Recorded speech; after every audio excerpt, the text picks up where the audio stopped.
कहानी की शुरुआत में हम टिम नाम के एक सिंपल से लड़के को अपने परिवार के साथ समुद्र किनारे एक सुंदर से घर में रहते हुए देखते हैं। उसका परिवार भी उसकी ही तरह प्यारा था। उसके पिता एकदम ठंडे दिमाग के आदमी थे। उसकी माँ भी उससे बहुत प्यार करती थी और उसकी छोटी बहन किट कैट तो पूरे घर की जान थी। उसके अंकल काफी अजीब थे, थोड़े खोए खोए से रहते थे लेकिन दिल के अच्छे हैं। हर साल उनके घर में न्यू ईयर पर एक पार्टी होती थी जिसे सभी लोग मजे से सेलिब्रेट करते। उस साल भी ऐसा ही था। पार्टी के अगले दिन टिम के पिता ने उसे बुलाया और कहा कि आज तुम 21 साल के हो गए हो। मुझे भी ऐसे ही तुम्हारे दादाजी ने अपने पास बुलाया था जैसे मैंने आज तुम्हें बुलाया है। टिम ने सीधे तौर पर पूछा कि कोई खास वजह है क्या। उसके पिता ने हमेशा की तरह एक शांत मुस्कान के साथ बताया, हमारे परिवार में मर्दों का एक सीक्रेट है, हम टाइम ट्रैवल कर सकते हैं। मतलब समय में सिर्फ पीछे जा सकते हैं, वैसे आगे नहीं। टिम ने पहले तो सोचा कि पापा मजाक कर रहे हैं, लेकिन उसके पिता ने कहा कि मुझे भी पहले ऐसे ही लगा था। बस किसी अंधेरी जगह जाओ, अपनी मुट्ठी बंद करो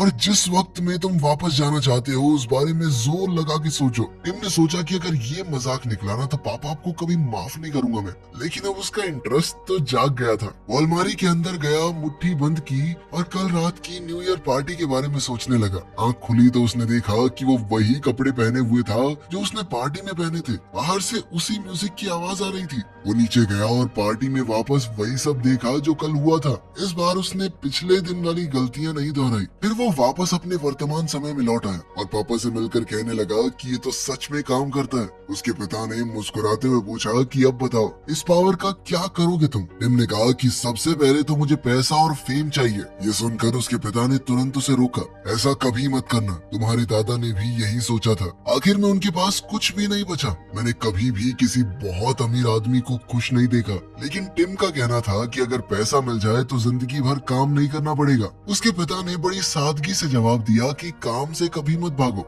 तुम्हारे अंकल को देखो, उन्होंने भी सोचा था कि टाइम ट्रैवल सब कुछ सॉल्व कर देगा, पर क्या वो ऐसा कर पाए? आज उनकी हालत कितनी बुरी है सब जानते हैं। टिम उनकी बातों को ध्यान से सुन रहा था। फिर उसके पिता ने एक आखिरी बार उसे कहा कि इस ताकत को किसी खास चीज के लिए इस्तेमाल करो, किसी ऐसे काम के लिए जो वाकई जरूरी हो। अब टिम ने सोचा कि मैं इस ताकत को सबसे पहले प्यार ढूंढने के लिए इस्तेमाल करूंगा।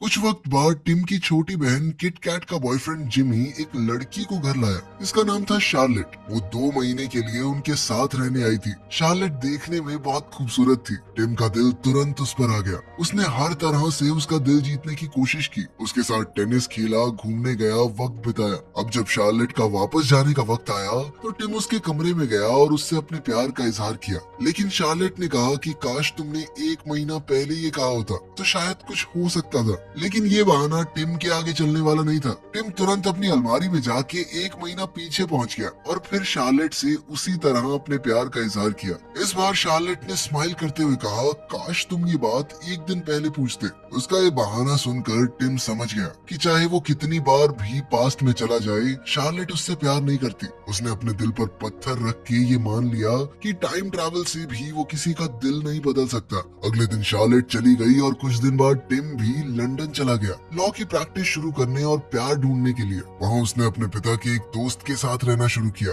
हैरी, जो कि एक थिएटर आर्टिस्ट थे। 6 महीने बीत गए लेकिन टिम की जिंदगी में कोई लड़की नहीं आई। एक दिन वो अपने एक दोस्त के साथ एक रेस्टोरेंट गया। वहाँ उसकी मुलाकात हुई मैरी से। दोनों कुछ देर बात करते रहे। बातें गहरी होती गई तो टिम ने उससे उसका नंबर ले लिया। मैरी ने नंबर देते वक्त कहा कि मुझे उम्मीद है हम फिर से मिलेंगे। उस रात टिम बहुत खुश था। जब वो घर गया तो उसने देखा कि हैरी का मूड बहुत खराब है। उसने बताया कि आज मेरा प्ले था लेकिन एक एक्टर अपना डायलॉग भूल गया। इसके बाद प्ले खराब हो गया, पूरी ऑडियंस उठकर चली गई। अब प्ले के बहुत गंदे रिव्यूज आएंगे और मेरा काम डूब जाएगा। अपने अंकल की ये हालत देखकर टिम ने डिसाइड किया कि वो उनकी मदद करेगा। अब वो समय में कुछ घंटे पहले पहुंच गया और उसने सही टाइम पर उस एक्टर को वो डायलॉग याद करवा दिया। इस बार प्ले बहुत स्मूथली हुआ जिससे हैरी बहुत ज्यादा खुश था। उधर टिम भी अपनी जिंदगी में मैरी के आने से काफी खुश था। लेकिन जब उसने प्ले वाली रात के बाद अपने फोन से मैरी का नंबर चेक किया तो उसका दिल टूट गया।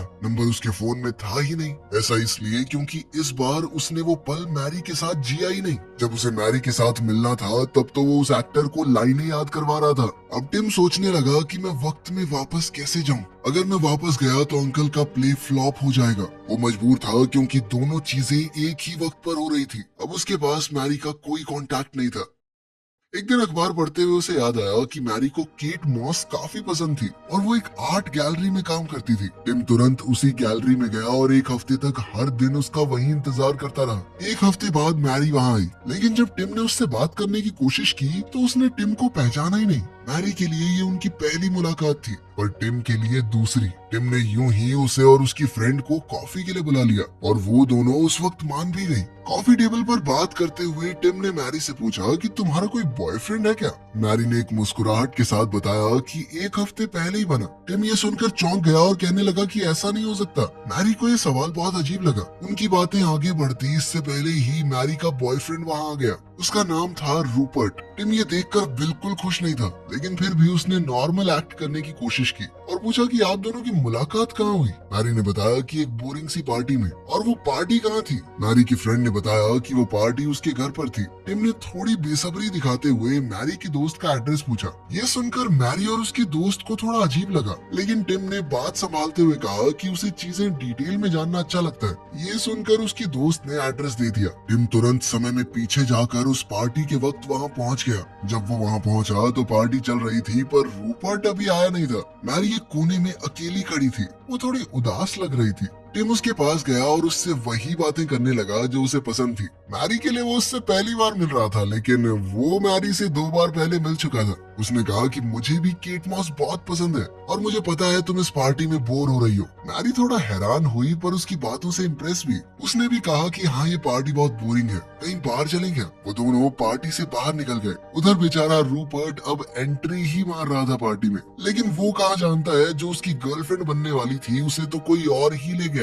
लेकिन इस बार टिम सब कुछ बदल चुका था। बाहर डिनर के बाद टिम ने मैरी को घर पर ड्रॉप किया। दोनों के बीच नजदीकियां बढ़ती गई। वो दोनों एक दूसरे के काफी करीब आ गए, लेकिन चीजें टिम ने जैसी सोची थी वैसी नहीं हुई। तो टिम ने सोचा कि एक और बार करके देखते हैं। वो समय में पीछे गया और उस रात को बार बार जीने लगा जब तक वो बिल्कुल परफेक्ट नहीं हुई। अब उसने मैरी को पूरी तरह से इम्प्रेस कर दिया था। वो दोनों एक दूसरे को हर रोज फोन मिलाने लगे। समय के साथ उनका प्यार गहरा होता गया। टिम को ये महसूस होने लगा कि मैरी ही वो लड़की है जिसके साथ वो अपनी जिंदगी गुजार सकता है। कुछ वक्त बाद टिम ने मैरी को शादी के लिए प्रपोज कर दिया। मैरी ने बिना किसी झिझक के हाँ भी कह दिया।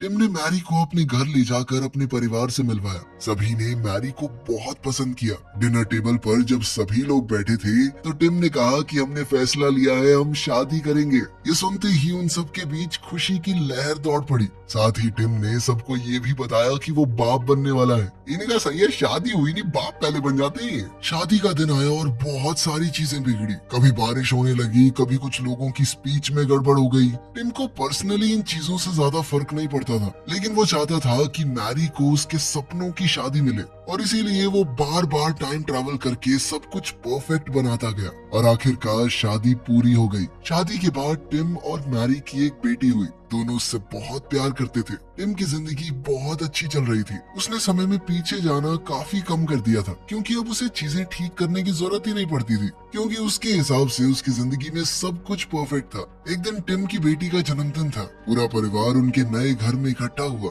लेकिन किट कैट, टिम की छोटी बहन, अभी तक नहीं आई थी। जब टिम ने किट कैट की जगह उसके बॉयफ्रेंड जिमी को देखा तो वो चौंक गया। टिम ने उससे पूछा कि किट कैट कहाँ है। जिमी ने उदासी से बताया कि उसने शराब पी रखी थी, हम दोनों का झगड़ा हुआ था, उसके बाद वो कार लेके चली गई, मुझे नहीं पता वो कहाँ गई है। टिम परेशान हो गया और कुछ देर बाद उसे पता चला कि किट कैट का एक्सीडेंट हो गया है। उसके चेहरे पर चोटों के निशान थे। उसने पहली बार ये महसूस किया कि वो अपनी जिंदगी में इतना बिजी हो गया था कि उसने अपनी बहन की तकलीफों पर ध्यान ही नहीं दिया। किट कैट अंदर से टूटी हुई थी। सभी रिश्ते बस उसकी जिंदगी को खराब ही कर रहे थे। वो डिप्रेशन में जाकर बहुत दारू पीने लगी थी। थोड़े समय बाद किट कैट ठीक होने लगी। टिम ने उसका हाथ पकड़कर कहा कि मेरे लिए जितनी जरूरी मेरी पत्नी है उतनी ही जरूरी तुम भी हो। उसने किट कैट को अपना सीक्रेट भी बताया कि मैं टाइम ट्रैवल कर सकता हूँ। ये बात उसने किट कैट को उसका भरोसा जीतने के लिए बताई थी। उसने किट कैट से कहा कि तुम पास्ट में जो कुछ भी बदलना चाहती हो मैं बदल सकता हूँ,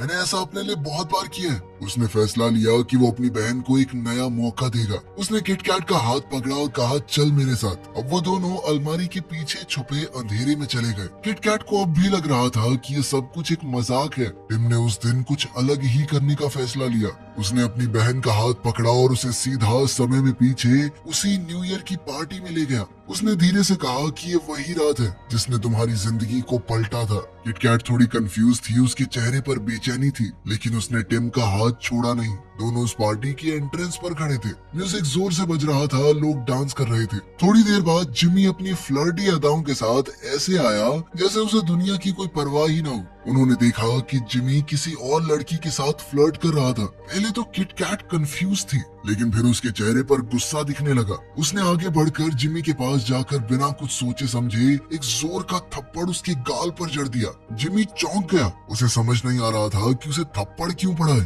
किटकैट कुछ देर तक उसे देखती रही, लेकिन कुछ कहा नहीं। उसके चेहरे से दिख रहा था कि उसके दिमाग में चीजें अब साफ होने लगी है। उसने अपनी सारी पुरानी भावनाओं को उस थप्पड़ के साथ ही खत्म कर दिया। उधर टिम ने ये महसूस किया कि किटकैट अब उस रिश्ते से आगे बढ़ने के लिए तैयार है। अब जब उसने जिमी का साथ ही छोड़ दिया तो उसका भविष्य भी चेंज हो गया। थोड़ी देर बाद वो लोग वर्तमान समय में वापस आ गए तो टिम ने देखा कि किटकैट बहुत शांत लग रही थी। उसकी आंखों में एक सुकून था। अब किटकैट उसके एक नजदीकी दोस्त जे के साथ थी। जे एक बहुत ही अच्छा लड़का था। टिम ने देखा कि अब उसकी बहन वाकई में खुश थी। टिम यह सोचकर बहुत खुश था कि उसने फाइनली अपनी बहन की जिंदगी को पूरी तरह ठीक कर दिया है। लेकिन उसकी ये खुशी ज्यादा लंबे समय तक चली नहीं। जब टिम अपनी बेटी पॉसी के पास गया तो उसने देखा कि वहाँ पर पॉसी थी ही नहीं, बल्कि उसकी जगह एक लड़का था जो उसी का बेटा था। ये देखकर अब टिम का दिल ही बैठ गया। वो समझ गया कि वो किटकैट की जिंदगी बदलने के लिए पॉसी के पैदा होने से पहले चला गया। तो अब उसकी जिंदगी इतनी बदल चुकी थी कि उसकी बेटी कभी पैदा नहीं हुई। उसकी जगह एक लड़का पैदा हुआ जिसे वो जानता तक नहीं, क्योंकि उसने उसके साथ कोई पल ही नहीं बिताया। उसके चेहरे पर घबराहट थी। उसने तुरंत मैरी के पास जाके पूछा कि पॉसी कहाँ है। मैरी ये नाम सुनकर सोच में पड़ गई, क्योंकि पॉसी नाम की उनकी कोई बेटी थी ही नहीं। ये सब देखकर टिम का दिल टूट गया। उसने सोचा कि मैं उसे वापस कैसे पा सकता हूँ। वो तुरंत अपने पिता के पास गया उनसे सलाह लेने के लिए। उसके पिता ने उसे समझाया कि बेटा, मुझे तुम्हें पहले बता देना चाहिए था। अगर तुम अपने बच्चे के पैदा होने से पहले के समय में जाकर कुछ भी चेंज करते हो तो तुम्हारा बच्चा भी चेंज हो जाएगा। उसका डीएनए, उसकी आइडेंटिटी, सब कुछ। यही टाइम ट्रैवल का सबसे बड़ा रिस्क है। ये बात टिम के दिल पर पत्थर की तरह गिरी। पॉसी उसकी जिंदगी का एक बड़ा हिस्सा थी। उसका होना ही टिम की खुशी थी। इसीलिए टिम ने फैसला लिया कि किटकैट की जिंदगी बदलने के लिए उसे कोई और रास्ता ढूंढना पड़ेगा, और उसने टाइम ट्रैवल का इस्तेमाल नहीं किया। जो जैसा हो रहा था होने दिया। अब किटकैट का कार एक्सीडेंट फिर से हुआ। टिम और मैरी उससे हॉस्पिटल में मिलने गए, लेकिन इस बार टिम शांत था, क्योंकि उसे पता था उसकी बहन की जिंदगी नॉर्मल हो चुकी थी। वो जानता था कि किटकैट के दिल में जे के लिए प्यार बढ़ रहा था, सच्चा प्यार। वो दोनों कुछ समय बाद एक दूसरे से प्यार भी करने लग गए। जे ने किटकैट को वो इमोशनल सपोर्ट दिया जिसकी उसे जरूरत थी। टिम ने सोचा कि कुछ रिश्ते बदलने के लिए उन्हें वक्त देना पड़ता है। शॉर्टकट से सिर्फ मंजिल बदल सकती है, लेकिन सफर तो तय करना ही पड़ेगा। थोड़ा समय और बीता और अब टिम और मैरी को एक और बच्चा पैदा हुआ, एक बेटा। अब उनके दो प्यारे प्यारे बच्चे थे, पॉसी और उसका छोटा भाई। टिम का परिवार अब पूरा हो चुका था। हर तरफ खुशी थी, लेकिन जिंदगी कभी परफेक्ट नहीं होती। एक दिन टिम को पता चला कि उसके पिता को कैंसर है। उनके पास सिर्फ कुछ ही हफ्ते बचे थे। ये सुनकर टिम शॉक में चला गया। वो उनके पास गया और पूछा, क्या कुछ बदला जा सकता है? उसके पिता ने मुस्कुराकर कहा कि मैं स्मोकिंग नहीं छोड़ सकता यार, बहुत मुश्किल है मेरे लिए। तेरे और तेरी बहन के पैदा होने के पीछे का भी यही रीजन है। तेरी माँ को मेरा स्टाइल से स्मोकिंग करना पसंद था, ऐसे ही पटाया था मैंने उसे। अगर वो चेंज कर दिया तो सब कुछ बदल जाएगा। टिम को ये बात समझ आई कि कभी कभी कुछ आदतें, कुछ गलतियां, कुछ तकलीफें भी किसी अच्छे किस्से की वजह बन जाती हैं। उसके पिता ने उसे एक और सीक्रेट बताया कि मैं हर दिन को 2 बार जीता हूँ। पहली बार नॉर्मल इंसानों की तरह स्ट्रेस और रूटीन में, दूसरी बार समय में पीछे जाकर बिल्कुल शांति और प्यार के साथ। तुम भी ट्राई करके देखो। इस हिसाब से सोचेगा ना, कम से कम 200 साल का हूँ मैं। खैर टिम भी वैसा ही करने लगा। वो हर दिन को 2 बार जीने लगा। पहली बार आम लोगों की तरह, दूसरी बार पूरी खुशी के साथ। इस तरह हर एक लम्हा उसके लिए सपने जैसा हो गया। लेकिन एक दिन ऐसा आया जो टिम फिर से जीना नहीं चाहता था। उसके पिता की मौत का दिन। वो दिन बहुत बुरा गुजरा। मैरी ने उसे समझाया, उसके कंधे पर हाथ रखा। वो इतना जानता था कि वो वापस जाकर अपने पिता से एक बार मिल सकता है, और वो करता भी था। जब कभी उसका मन उदास होता, वो समय में पीछे जाता, समुद्र के किनारे वॉक करता और अपने पिता से बातें करता। उनके साथ वो पल दोबारा से जीता। फिर एक दिन मैरी ने अचानक कहा कि टिम, मुझे एक और बच्चा चाहिए। ये सुनकर टिम चुप हो गया। उसके मन में तुरंत एक सोच आई, अगर एक और बच्चा पैदा हो गया तो वो फिर अपने पिता से कभी वापस नहीं मिल पाएगा। उसने अपनी भावनाओं को छुपाया और कहा कि ठीक है। मैरी प्रेग्नेंट हो गई और टिम ने फैसला लिया कि मैं एक आखिरी बार अपने पिता से मिलूंगा। उस समय में पीछे गया और अपने पिता से कहा कि अब मैं वापस नहीं आ पाऊंगा, ये आखिरी बार है। उसके पिता ने उसका हाथ पकड़ा और कहा कि आओ मेरे साथ, एक बार तुम्हारे बचपन के दिनों में चलते हैं। अगर हमने कुछ बदला नहीं तो कुछ गड़बड़ नहीं होगी। वो दोनों समुद्र के किनारे गए जहाँ टिम एक छोटा बच्चा था। दोनों ने मिलकर रेत का महल बनाया, लहरों से खेलते रहे। उस पल में सिर्फ प्यार था, ढेर सारा प्यार। ये पल वक्त से परे था। इसके बाद टिम वापस वर्तमान में आया और उस दिन के बाद उसने टाइम ट्रैवल करना छोड़ दिया। वो हर दिन को एक तोहफे की तरह जीने लगा, हर पल में खुशी ढूंढने लगा। एक चाय की चुस्की, एक पुरानी धुन, पॉसी की ड्राइंग्स, मैरी की आंखों का नूर, सब कुछ उसे बेशकीमती लगता था। और इसी के साथ टिम की कहानी यहीं खत्म हुई।